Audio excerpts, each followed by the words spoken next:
kay Pastor Yus, sa Fatherly Love. Thank you po kay Yahweh Dads. Dahil until now, hindi kayo nagsawa sa amin, hindi kayo napapagod mag-support sa amin, kahit malalaki na kami. Thank you po kay Yahweh. And kay Pastor Dan, thank you po kay Yahweh sa support. Thank you rin po kay Yahweh sa inyo lahat mga kapatid. Thank you po kay Yahweh sa mga kapatid ko, kay Sister Iris, Sister Jean, Sister Saray, Sister Pao, Sister Maylene, Sister Dayan, and kay Sister Ana. Thank you kay Yahweh sa love and support sa amin, sa akin, and syempre sa amin ni Marlon. Thank you rin kay Yahweh, kay Bar Joshua, Bar Samuel, and thank you kayo sa mga kids, sa mga pamangkin na patuloy na ginagamit na nagpapasaya, nagbibigyan kay kagalakan dito sa ministry ni Yahweh.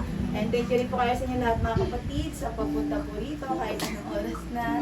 And syempre, especially po sobrang grateful ako kay